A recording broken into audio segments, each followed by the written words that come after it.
Hello, hello everyone. Good morning, good morning. Ayan, magandang umaga sa inyong lahat. Good vibes lang tayo. Ayan, ito ko guys, nag-aamusal pa lang tayo. Ayun nga naman, hindi tayo agad nagigising. So, late ako kumakain ng almusal at late na rin ako kumakain ng lunch. Ayan lang naman, late tayo natutulog. Tsaka hindi tayo straight natutulog. Kaya, madalas late ako nag-almusal. Ito pala yung aking almusal. Ayan, pinagsama ko na dito sa plato. Ayan, nakikita nyo, may tuyo, may itlog, at saka eggplant. Ayan. Dinuto ko na yung eggplant kasi baka masira. Sayang lang kasi nangyari na sa akin. Nakalimutan ko. Puntahan pa naman.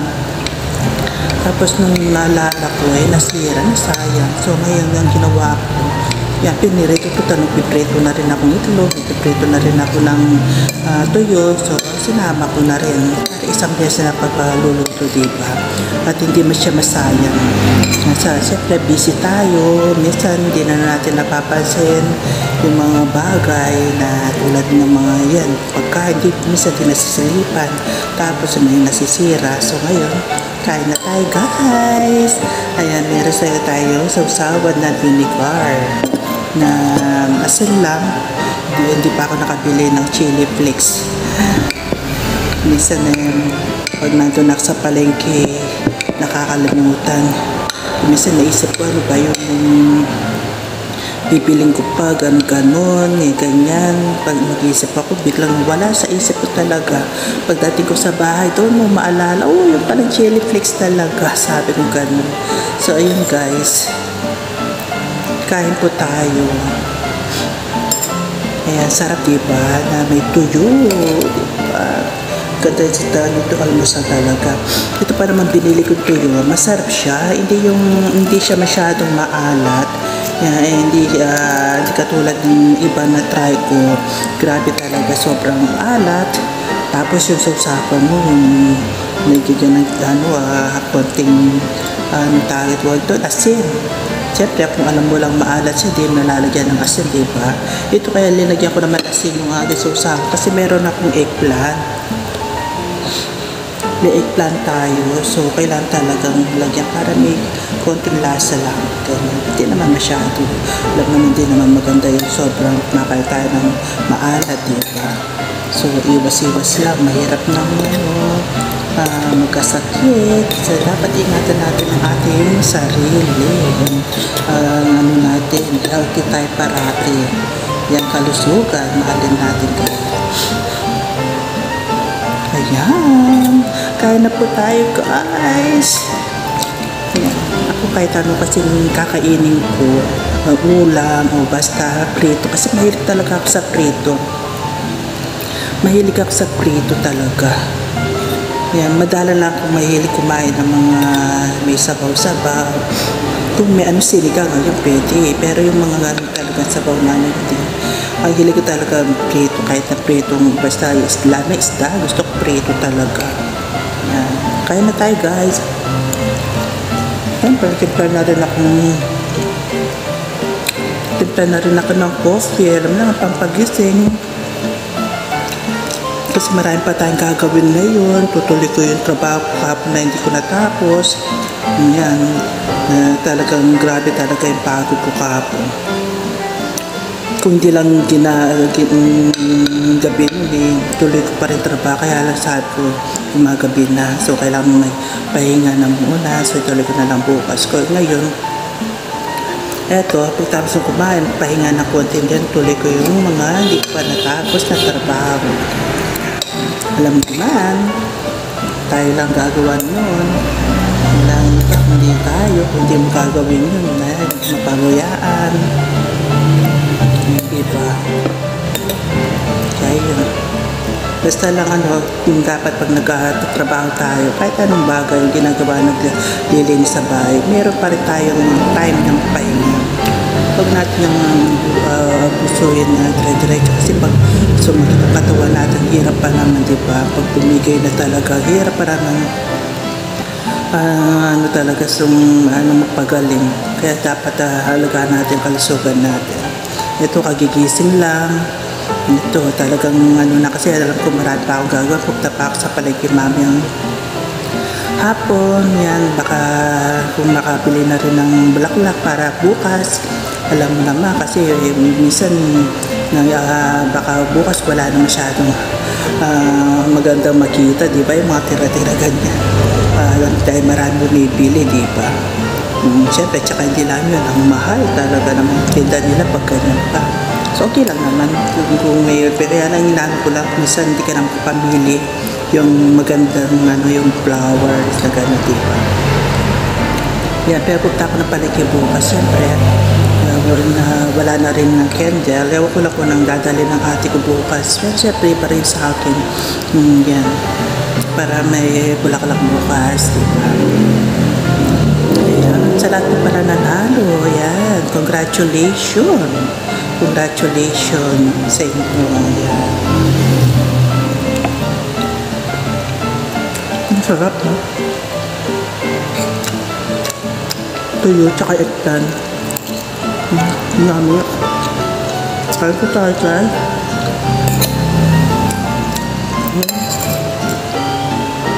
Sarap ng tuyo talaga. Sana ko pumili ng tuyo talaga. Grabe. Doon ako madalas bumibili kasi tama yung pagkatimpla nila. Hindi siya masyadong maalat.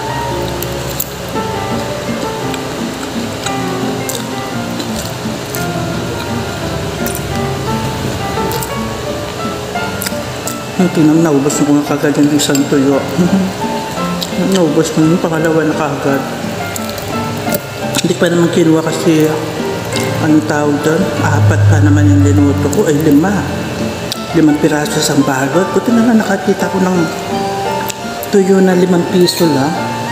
Karamihan puro 10 dahil yung tumaas daw, gano'n-gano'n. Ay, nakatsyempo talaga ako. Talagang bumili ako ng ilang pack din para mix-stock ka, lalo na nakatsyempo ka ng 5 piso lang tapos 5 piraso. Tapos ang sarap pa, yung gano'n. May swerte nga naman kung minsan nakakatsyempo ka ng mura dito. Okay.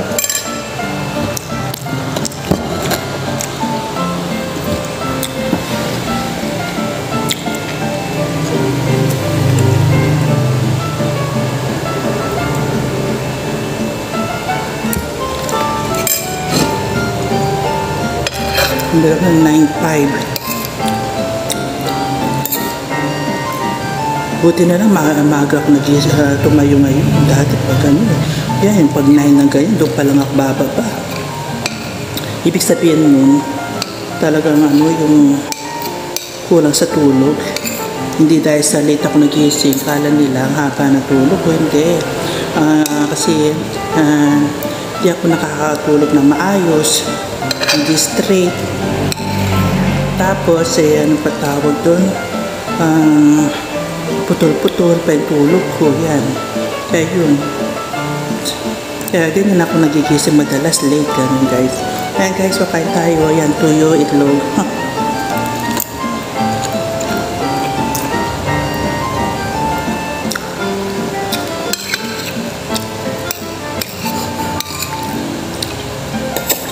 Alam ko niya, karamihan dyan, nag-prepare sila para bukas. Yung iba naman dyan, ngayon sila pupunta kasi ayaw nila sumabay sa mga siksikan na tao. Alam lang, pag buwan talaga, grabe talaga siksikan, maraming tao dito. Kaya yun, doble ingit-ingit na lang tayo, guys.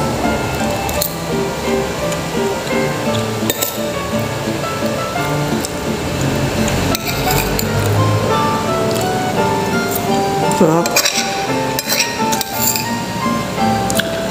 Barok sana hindi ako kumain ng kanin, kaya lang nakita ko may tuyo at saka nakared. Gusto ko sana mag-itlog ako na yung palaman lang sa tinapay ng ganyan. Nakaready na pa naman yung tinapay para papalaman na lang ako. Kaya lang sabi ko, nagsasayang ako kasi may tuyo, diba? Lalo na masarap yung tuyo. Ayun, Saing tuloy ako kagad. Ito, napakain tuloy ako ng kanin. Kahit wala sa plano. Ayan. Okay din naman magsaing para may kahit pa paano napakain ko rin mga aso. Kasi pag hindi ako nagsaing, wala may bibigay ng pagkain sa kanila, di ba?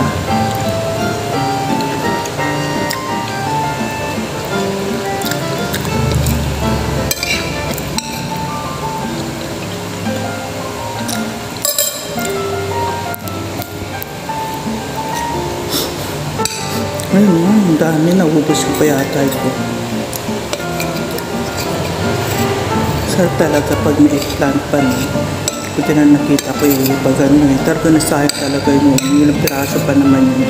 Nakalimutan. Siguro dahil busy. Eh, madalok lang buksan yung rep. So nakita ko na naisip ko pa naman na magluluto ako yung itlog na ano yung kinisa. Ano tawag? Pritong talong na may itlog yun. Pero pag tinignan ko, sira talaga. Ilang piraso pa naman yun. So ngayon talaga, tinuto ko na para yung sa kalamutan. Hindi siya may masasahay, diba? Mahal pa naman ngayon, bilihin ngayon.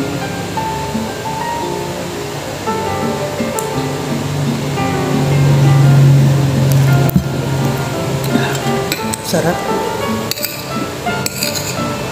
Surado late ako ng mag-ano yan, kakain ng lunch. Diba kayo, hindi nakakain ng kanin, siguro magtitinapay na lang mamaya kasi gusto ko nang bawasan yung sa kanin kasi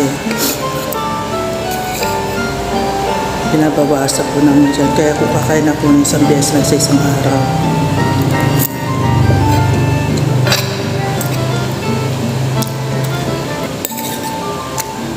Sarap guys, so dami nga po napunta ng palengke. Tsaka maganda rin mamasyal pag hapon. Buin kasi itong umaga nito, meron ako pang gagawin sa likod, hindi ko natapos sa hapon. Dapat kong gawin kahit pa paano. Diba?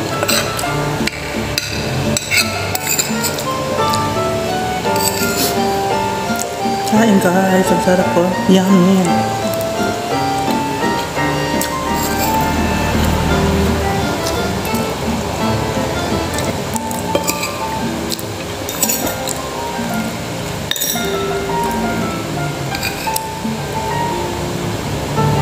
Nauubos ko talaga. Dito ko na nga linagay sa isang plato para makita ko lahat. Tsaka bara na akong isang pies, isang bit-bit na lang siya na nandito na lahat. Hindi ko na dinala yung mga sobra pa na dun sa labas.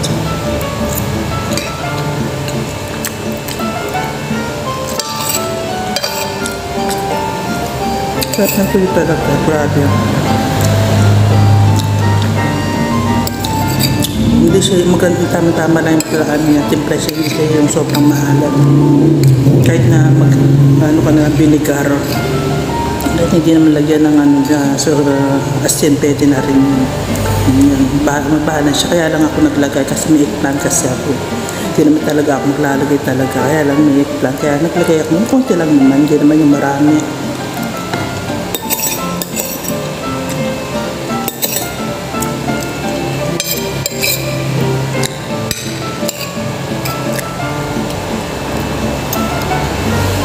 Sarap, ang dami yan.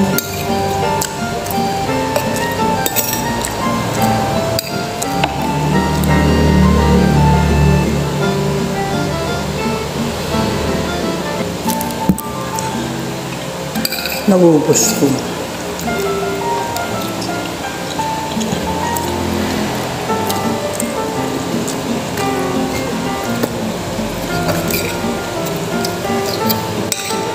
Dito ulit ako nagpalaman ng itlog sa tinapay. Hilig ko pa naman yun. Yung mahilig ako, paborito ko yung pan na tinapay na pinapalan mo ng itlog. Kahit na yung makailan ako ng palaman doon. Kasi pagpaborito mo yan, nakakadahan ka dito. Kaya ngayon, ginawa ko yun. Dito ko nasa kanin ko na lang sila yun. Mamaya siguro gabi na lang magpiprito ulit ako ng itlog. Tsaka sa tinapay na lang ako. Kasi hindi na ako kakain ng kanin.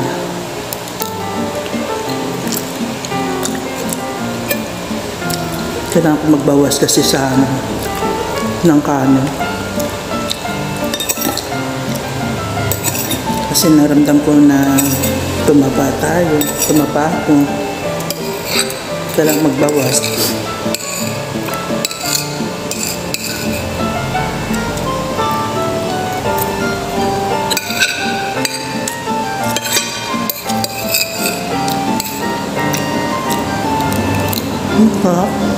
Naubos ko na gato.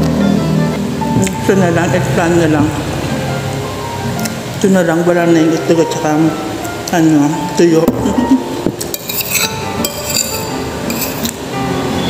Yan, thank you Hello.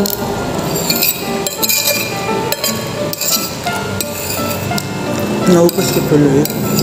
Nagtira ko ng kanin dito. Ipipili ko na lang sa mga aso.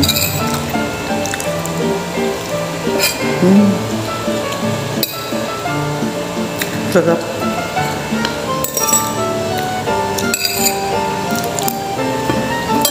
Thank you, Lord. Nabusog tayo.